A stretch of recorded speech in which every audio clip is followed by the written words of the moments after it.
Hello student, ಈ ಒಂದು ವಿಡಿಯೋದಲ್ಲಿ ನಾವು ನಿಮ್ಮ ಬಿಕಾಮ್ 4ನೇ ಸೆಮಿಸ್ಟರ್ನಲ್ಲಿ ಬರುವಂತಹ ಫೈನಾನ್ಷಿಯಲ್ ಮ್ಯಾನೇಜ್ಮೆಂಟ್ ಅಥವಾ ಮ್ಯಾನೇಜ್ಮೆಂಟ್ ಅಕೌಂಟ್ ಸಬ್ಜೆಕ್ಟ್ನಲ್ಲಿ ಬರುವಂತಹ ಲಿವರೇಜ್ ಪ್ರಶ್ನೆಯ ಮೇಲೆ ಉತ್ತರವನ್ನು ಹೇಗೆ ಬರಿಬೇಕು, ಯಾವ ಫಾರ್ಮೆಟ್ನ ಬರಿಬೇಕು, ಯಾವ ರೀತಿ ಫಾರ್ಮುಲಾ ಸಾಲ್ವ್ ಮಾಡಬೇಕು ಅನ್ನೋದ್ರ ಬಗ್ಗೆ ನೋಡೋಣ.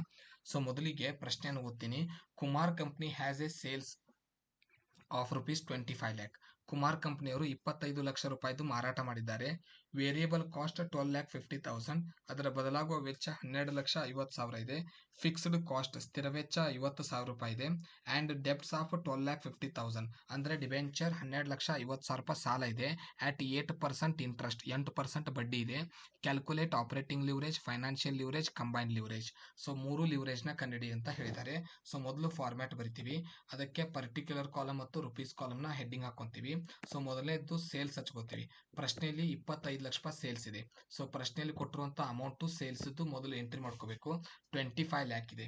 ಸೊ ಅದಾದ ನಂತರ ವೇರಿಯಬಲ್ ಕಾಸ್ಟ್ನ ಅದರಲ್ಲಿ ಮೈನಸ್ ಮಾಡಬೇಕು.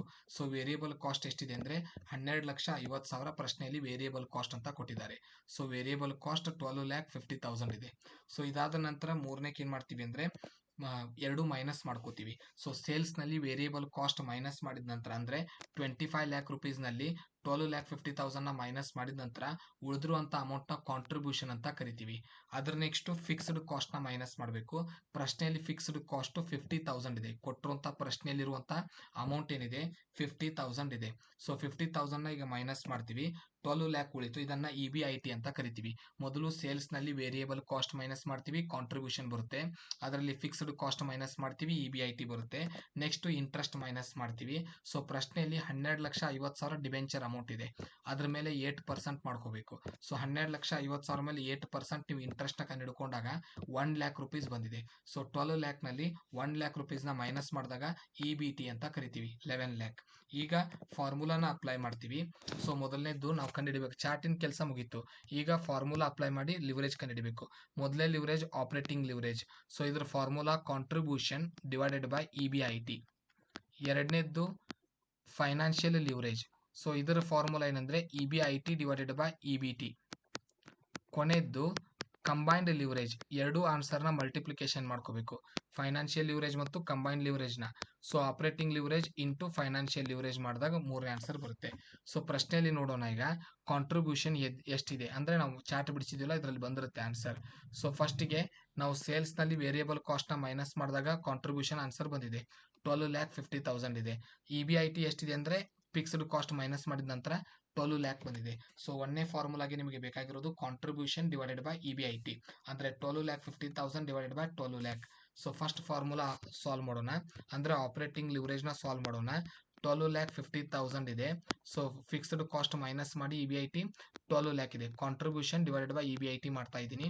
So contribution 12,50,000 divided by EBIT 12 lac, 1.04. ಇನ್ನು ನೆಕ್ಸ್ಟು ಫೈನಾನ್ಷಿಯಲ್ ಲಿವರೇಜ್. ಫೈನಾನ್ಷಿಯಲ್ ಲಿವರೇಜ್ನ ಕಂಡುಹಿಡಿಯೋಣ.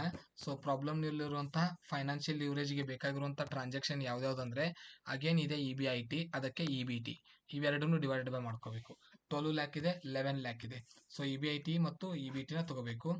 ಈಗ ನಾವು ಕಂಡುಹಿಡ್ತಿರೋದು financial leverage. So financial leverage ಬಿಡಿಸ್ಬೇಕಂದ್ರೆ ಏನು ಮಾಡ್ತೀವಿ ಅಂದರೆ 12 ಲ್ಯಾಕ್ ಡಿವೈಡೆಡ್ ಬೈ 11 ಲ್ಯಾಕ್ ಮಾಡ್ತೀವಿ. ಯಾಕಂದರೆ EBIT ಡಿವೈಡೆಡ್ ಬೈ EBT ಬೇಕು. So EBIT financial leverage is equal to EBIT 12 lakh ಇದೆ ಪ್ರಶ್ನೆಯಲ್ಲಿ. ನಾವು ಬಿಡಿಸಿದ ಸೊಲ್ಯೂಷನ್ ಚಾರ್ಟ್ನಲ್ಲಿ 11 ಲ್ಯಾಕ್ EBT ಇದೆ. ಇವೆರಡೂ ಡಿವೈಡೆಡ್ ಬೈ ಮಾಡಿದಾಗ 12 lac divided by 11 lac, 1.09.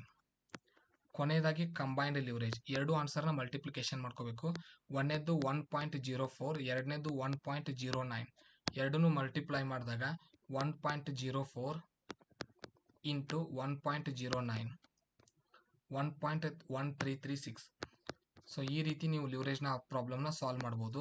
So ಲಿವರೇಜಿನ rules ಏನಂದರೆ ನಿಮ್ದೇನಾದರೂ ಒಂದಕ್ಕಿಂತ ಕಡಿಮೆ ಅಥವಾ ಎರಡಕ್ಕಿಂತ ಹೆಚ್ಚು ಲಿವರೇಜ್ ಬಂದರೆ ಮೂರಲ್ಲಿ ಯಾವುದಾದ್ರೂ ಫಾರ್ಮುಲಾ ತಪ್ಪು ಬಿಡಿಸಿದ್ದೀರಾ ಅಂತ ಅರ್ಥ. ಸೊ ಯಾವಾಗಲಿದ್ರೂ 1 ರೂಪೀಸ್ನಿಂದ 2 ರೂಪೀಸ್ನಲ್ಲೇ ಆನ್ಸರ್ ಇರಬೇಕು.